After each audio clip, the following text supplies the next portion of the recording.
straight out of the gate. Summer, Trimby, and Larson standing tall in the top lane. And is this actually going to happen? A lane swap. So this is what they do. They throw their jungler and the top laner in towards an early invade to pretend that more people are coming, to try and bait Armored into ward. This is like such an old strategy that was used in scrims for so long. And yeah, this time around, Armored just not falling for it. I do think it actually originated from Turkey as well, doing scrims with a lot of their teams. So Armored, you know, being molded by this strategy. I am so glad that you are here to save me, because I see a top lane Tahm Kench, a champion that has not been played since 2016 summer. Would you like to know what Odo Omne's record was that summer on Tahm Kench? A little quick stat for you: 1 win, 1 loss. And that year, we saw a total of 9 TK top lanes. So this should be the 10th. It is going to be that teleport. It is going to be the Ghost. And I don't care if it's interesting or exciting. I'm excited. I like to see what Odo can do on that champion. Yeah, so you're saying that matchup is just going to be decided by the toss of a coin with that 50-50 stats is what I'm hearing into this one. But, I mean, it is a very annoying lane to play against with Tahm Kench, especially if you are melee. Luckily this time around, Armored on the range aggressor is going to have an easier time with this, but Tahm Kench is actually one of these champions that has really good setup, and when you take a look at his runes as well, Trevor, you'll notice that he does not have flash. He's got Ghost. So that is a TP Ghost Tahm Kench up towards the top side as well to try and run down the opponents, get that Devour passive stacked, and then just gobble them up. Remember, he can eat champions by hitting his Q now, as if you have your full stats on it. Now, of course, let's break that down for a brief moment, because Tahm Kench did have a mini rework a couple patches ago, and that flashless summoner spell, in my play-by-play brain, is not surprising because of the Abyssal Voyage. That W gives you the ability to kind of blink, quote unquote, right? But how is that going to work in a solo lane? I can totally understand how stacking up your Devour, getting a chomp onto an enemy, and then having Diana jump into the fray is going to work out. Your base damage is honestly insane after the buff that came through again, where your passive with how much HP you have deals magic damage because of that when you hit them. It also procs on your Q now. Like, there's a lot of stuff on Tahm Kench that are making you able to run champions down. And even in Korea, like, a lot of like these solo queue montages has already come out with Tahm Kench in the top lane with Ignite, where he's just completely destroying people in the top lane. Well, can he destroy Armored's Jace today? For the time being, Armored a very small advantage you would anticipate from the early levels, being able to push that wave out. A lot of sustain in Odo's kit already. Larson pushing heavily in the mid lane again, as you would anticipate. In the race to level 2, one out by Rogue in the bottom lane. So they're pushing forward as well. Overall, feels like an advantage here for Rogue, but again, kind of expected based on draft. Yeah, it is expected, and you can also see the adaptation the junglers are immediately making with this one. While Yoya started topside, he's still only clearing his jungle, only to go back up towards the top side again, because he's just not going to be having the priority from the bot side to actually contest any of these drakes. Where you look onto Armored now on the Jays against the Tahm Kench, that's where you have the priority, that's where you have something to play for. Yeah, have some tools to work with. Odo Omne always been the recipient of a lot of attention from his enemies. And Spide will do that first full clear, make his way towards the river. Bottom lane pushed very far forward. As we've got a very quick moment. Just a reminder of the all-time head-to-head between these two teams. 11 wins, 8 losses in favor of Rogue. Of course, Rogue were denied that final. They lost that final in a dramatic reverse sweep. Very, very exciting final. And Rogue want to avenge it. This is that play you were talking about just a moment ago. If Alyoya wanted to, but not enough minions, not enough pressure just yet. It's also just the fact that I don't think you dive at Tahm Kench. Nah. With that thick skin he's got coming up there, it's just super tough. It's basically like having to dive a champion twice and making sure you're not dying at the same time. So for both junglers, while this will be a bit stale in the early game, it's just going to be about full clearing again. Now, when you hit that point of attack as Rogue, that's when you hit the level 6. That's when you can start playing around the bot lane, trying to attack Carsey on this Varus that's very immobile. He's paired up with an Alistar, which is great for the engage, but not so much when people are attacking you on multiple fronts rather than just one. Yeah, so you're going to be able to have potentially Spide and Larson dashing around. I think that Pillar of Ice from Alyoya is going to be very, very impactful. And if we are going to have just a little bit of time before we get to that level 6 from Inspired, where I think you really want to see some level of engages coming out. Let's talk about this matchup. Larson on the Lucian, Humanoid opting the Victor into it. You mentioned during draft the Humanoid's laning stats and his performance are fantastic. Look at this kill participation, gold difference at 10, his XP difference as well. So really comes out the gate swinging every game. And that's the thing, and that pressure, that's great for mid laners in this meta, but it's not essentially so much for themselves, it's for your junglers instead. Because you're only really as good as a jungler as your laners are. If all your lanes are losing, there's not much to play for. So this pressure that Humanoid will be able to excel, we need to see that point onto Alioli, especially if he's on a champion like Trundle that likes to come in and create some disruption. But Inspired level 5, close to be hitting that level 6, down towards this bottom lane. This could get dangerous for Matt Lions. Trumby's looking for the flight, gets the knock up for now. Kaiser flashes early already, Hans Sama chases as well. Couple of Ren stacks available with the Crescent Strike! Everything hit, that was beautiful. It really was beautiful, and it also came from Inspired that dashed on towards a minion or whatever it was, finished the Crescent Strike, and then it was in the Rend Rage. Absolutely beautiful done by Rogue here to pick up the first blood, and it came once again for the bot lane. Yeah, it really did. Hans Sama gets the kill secured. Inspired, Hans, Trimby, all throwing their flashes forward. That is exactly what Rogue wants to see.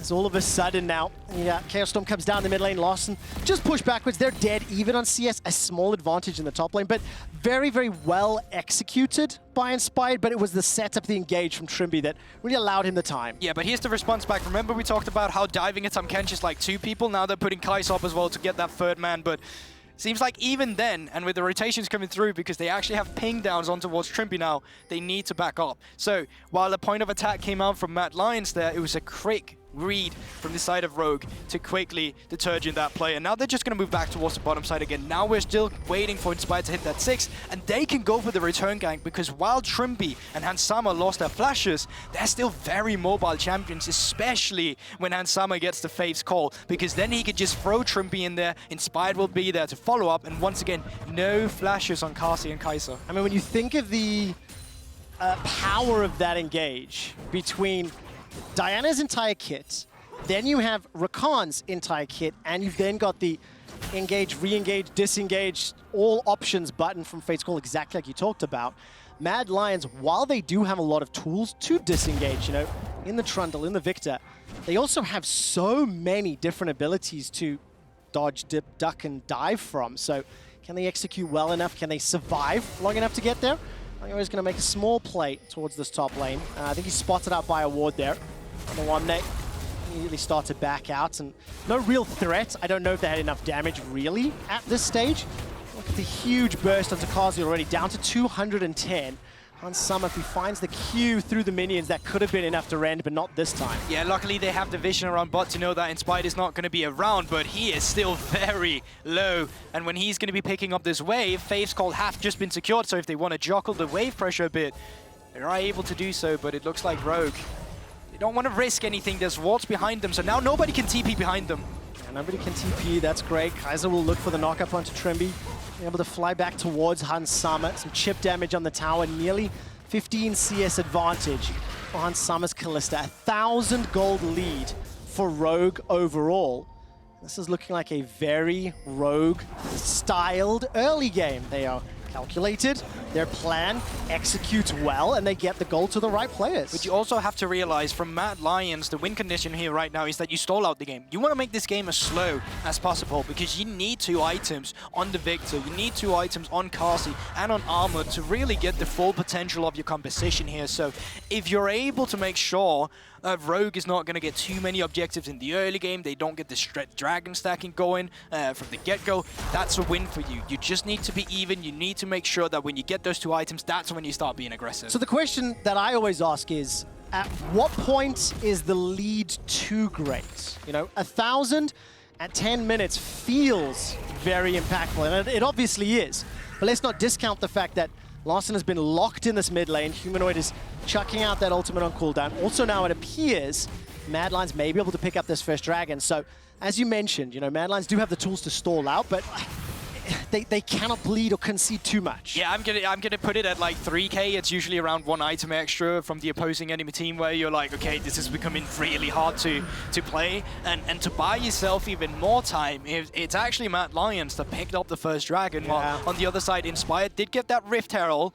So the next play to be made on the map will be on Rogue, to see where do we put this play. Is it once again for Hansama or Trimby? Is it up towards the top side of the map? I doubt it. So I'm expecting it to be once again about the bot-centric part of Summoner's Rift. Yeah, no doubt about it. Mad Lions do have 2 teleports available to them as well. And as we continue to just farm up the lane, we are going to set ourselves up some very interesting skirmishes and team fights. What role is Odoamne's Tahm Kench going to play during the team fight? Do you want to see him aggressively devouring enemies, or playing a little bit more peel when you look at this composition? How do you want to see it play out? I think it's definitely about peel. It's just super hard for you to get your passive down on champions that play from so far away, like the Varus and like the Victor. But now with pink ward in point, with mid lane priority, they are going to try and go for this little bot lane play. Kaiser, I wondered if he's calling for teleports or not. He stepped very far forward. Rogue are going to start backing out. Remember, Larsen's losing some minions in that mid wave. Humanoid will be able to step forward. Alyoya's nearby. The Pillar of Ice comes up, and Filth this time around. All of a sudden, Trimby and Hansama are on the hunt. Mad Lions playing respectful enough to not allow the dive, but they did lose a plate. Yeah, but they played it exactly as they should on the side of Mad Lions here. It's the fact that they were exactly as far forward as they could be. Kaiser there with the ultimate available with double TP knew, I can just step up here. If you overcommit, we're not going to be the team with the punish. Yeah, they absolutely would be. And Mad Lions are actually a team that have done this so many times this summer. XL, when they played Draven in the bot lane, kept going bot, gank after gank after gank, trying to gank in between towers actually multiple times. Kazi and Kaiser just respected, backed away, acknowledged the loss for now, and you can see it in CS. Kazi's down in 20 for the time being. But it has allowed Humanoid to farm up, and we know the impact that a Humanoid Q-slap can have in the middle of the late game. Now they're coming in with a new strategy, Rogue, though. They have the tempo advantage. They had the reset first. They had a hard time going for a Rift Herald play towards the bottom lane when it was a 2v2. But now they're moving Hansama up towards the top side of the map, and that is going to force a response from the side of Rogue. But their response is going to be delayed. So because of one rotation here from Rogue, they're actually just going to lose one wave. It's not much, but it's something you get out of these tempo priorities you can play for. Trimby needs to be a bit careful here, though. He's got the flash available as well as the quickness. As long as Mad Lions are chasing him, it may allow some damage onto this mid tower. Where is Inspired for now? That Rift Herald's going to start to time out very, very soon. Humanoid's backing from the mid lane, and now he's moved to those Australia lanes. Rogue will walk straight over a ward. Mad Lions fully aware of it. That's a red ping from Humanoid. He's holding on for now. I don't know if they fancy themselves the engage. Kaiser's got that ultimate available to him, stepping forward. As Rift Herald is summoned. Here comes Humanoid. Here comes Armwood as well. There's a double TP. Inspire not quite ready for it. No support for him. He flashes over the wall to run for his life. Odoamne's in the fray too.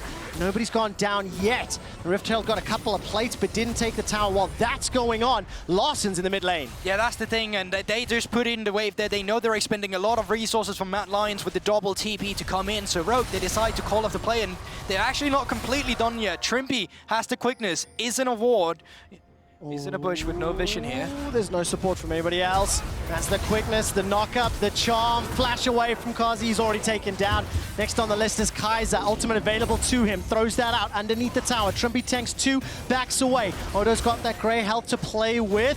Looking for the Devour. Waddle, waddle, waddle, gobble, gobble, gobble. Lick him and stick him back to the fountain.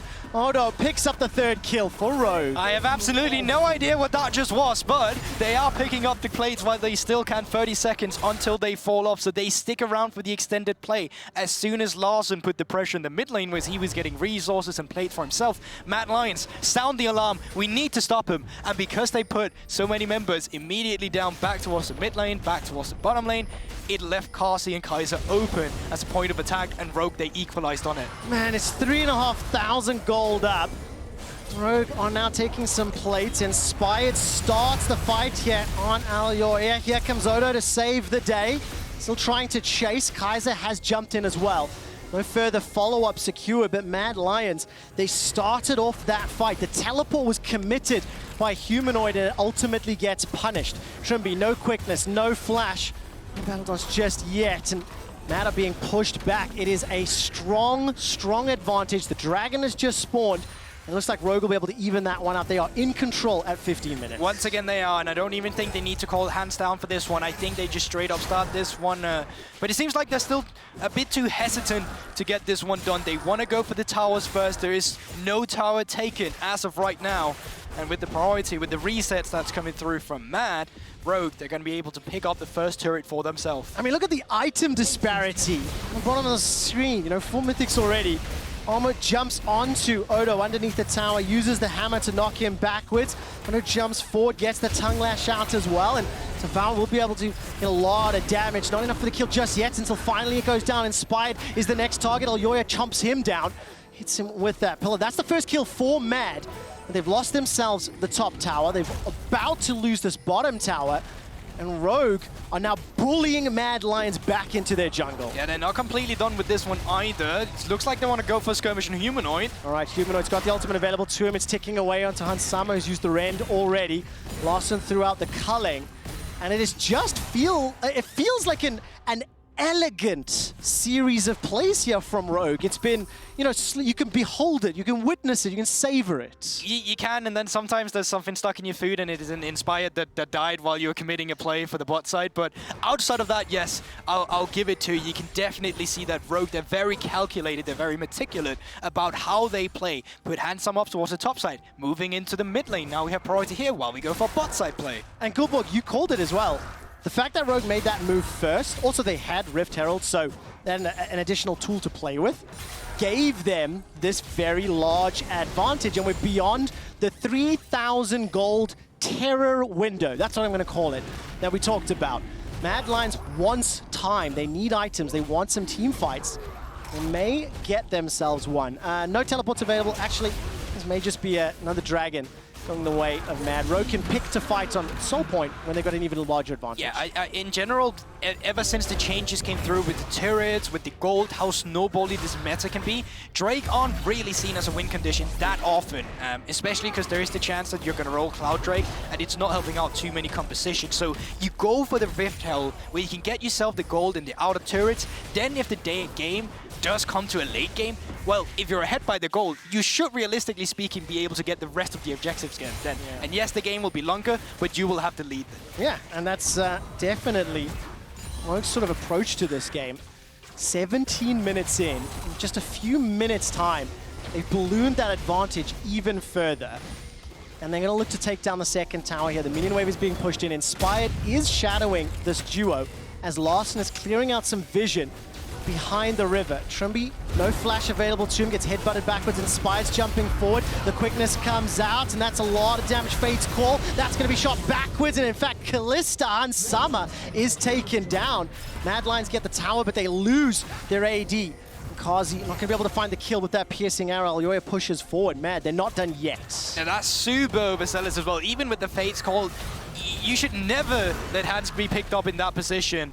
Odo should be able to go out of this one, but with the priority and with the tempo now on Matt's side, they are the one responding in turrets. They're going to be the one pushing in mid lane now. They're going to be setting up the favorable vision, and they're going to crawl their way a bit back into the game. Not to the point we've won yet, but to the point where they remain competitive, which is what you need when you have a team composition that's scaling a bit more. Yeah, but the thing is, while on numerics and statistics it may be competitive, remember your own quote. Mad Lions are a team that in a 5,000 or 10,000 gold deficit can still curate team fights that are advantages, you know, for them.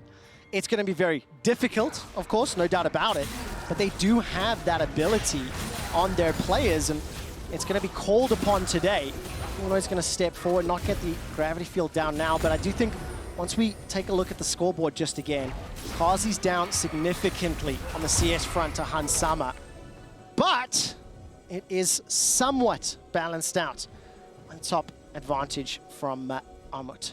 Yeah, and I mean, I think also just in terms of how the map state is right now and in terms of the team composition we have on the side of Rogue, I'm surprised we haven't seen them go for an attack with Inspired yet, who has finished up the Hectic rocket build, who does have the Sock Boots, while there's no magic resist on the side of Mad Lions right now. So skirmish around the Diana is close to true damage, really, with how much of that damage is going to come through when they haven't built anything yet. Do you think it's fair to say that their focus has been on the, like, sort of the towers or the Rift Herald, more so than anything else? Yes, it definitely has, and I also think the first Rift Herald didn't work out as they wanted, just because you saw that they got that Rift Herald down in the nick of time. It already started glowing in Inspired's inventory, and the second one as well.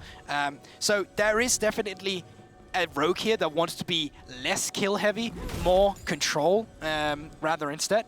But I'm still sure that we're going to see an explosion come from them very soon. I mean, 2 minutes, 40 seconds until the Infernal Drake spawns. Baron will be up in a minute's time. And both teams just contesting the vision. Every time I look at the minimap, there's so many wards being pushed through the river. And right now it's Mad Lions that are on the push. We talked a little bit about how they kind of had the play. The ball was in their court. Hansama was just taken out inside their jungle. He has completed his Hurricane though, so please do keep that in mind.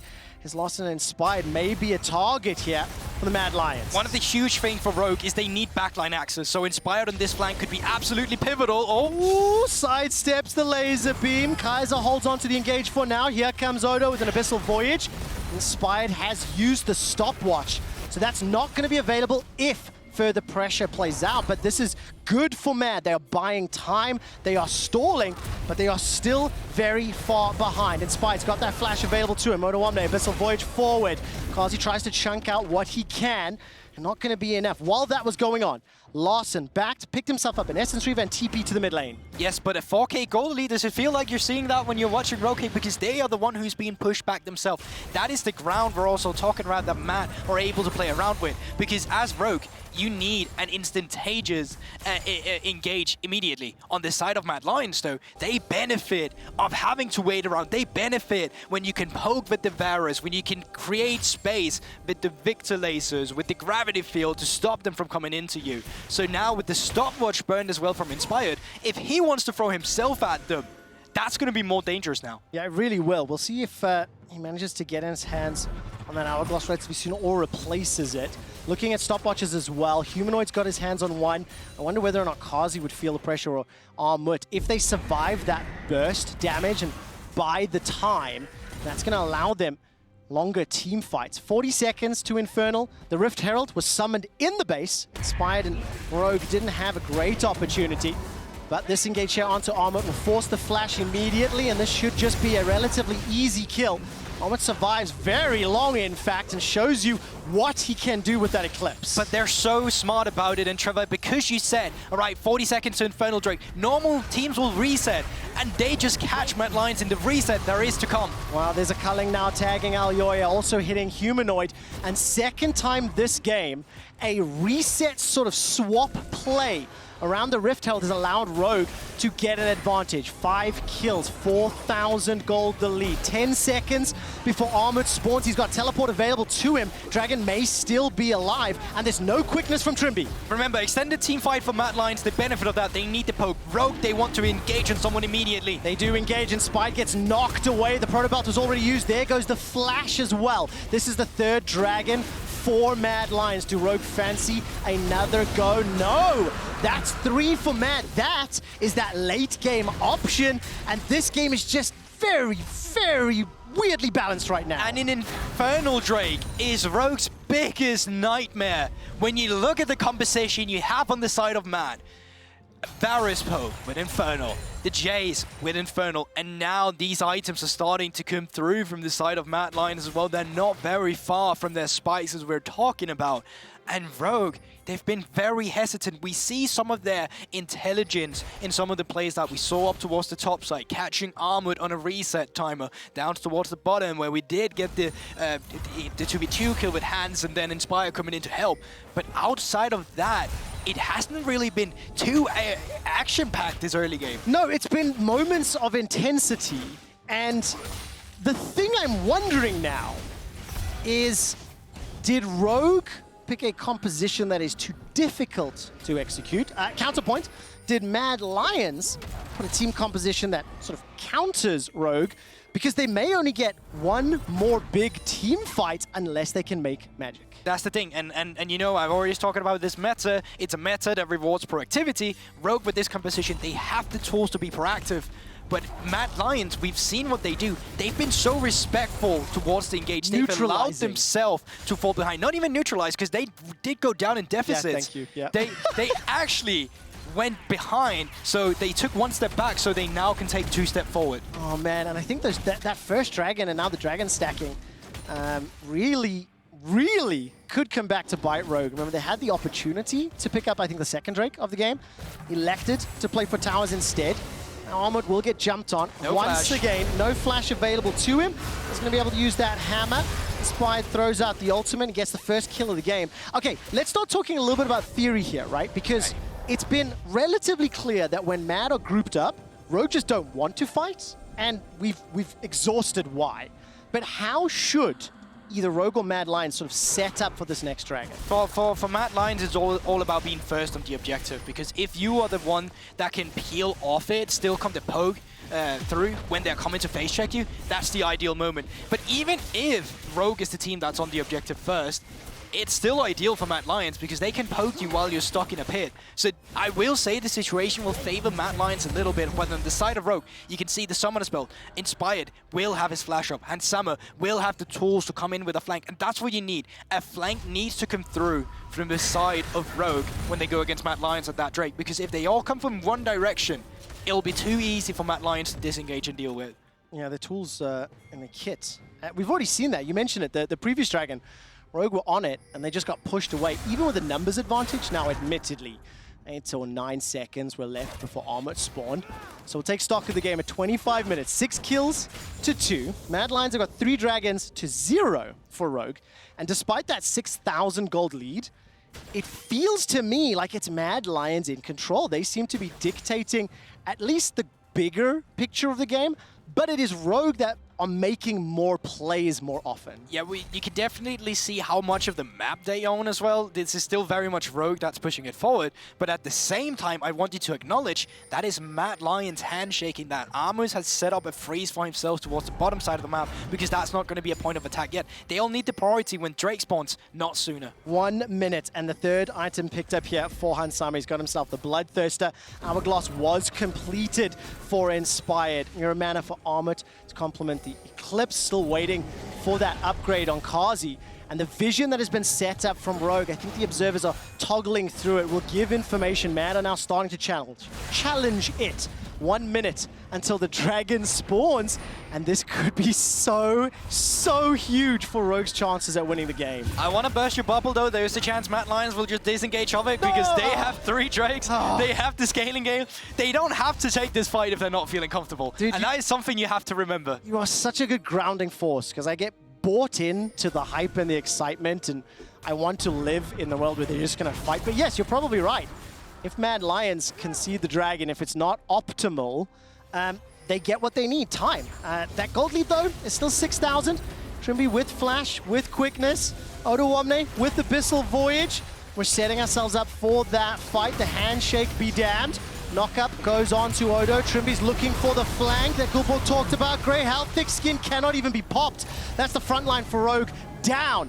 Mad Lions just waltz into the river, get themselves some fish for dinner, look for the soul as well. Yeah, that's the thing, but they're still out on the flank, but they're spotted out now, so they're going to be turned on. Oh, that shock blast was gigantic. Inspired and Trimby making their way out. Larson forced to flash, but not after, losing 50% of his HP. Fate's call from Hansama sends Trimby forward. Still has that quickness available to him. Inspired still has the ultimate, but it is going to be effectively 3 versus 5. Larson can TP in. The Dragon's down to 1,700. The engage catches 3. That's gigantic, but there's not enough follow-up. There's not enough damage. The Dragon is secured by Mad Lions. They get the soul. They get themselves another kill. And despite Larson picking up 1 after the TP, it is Mad Lions in a gold deficit, a kill deficit, a tower deficit that gets the soul.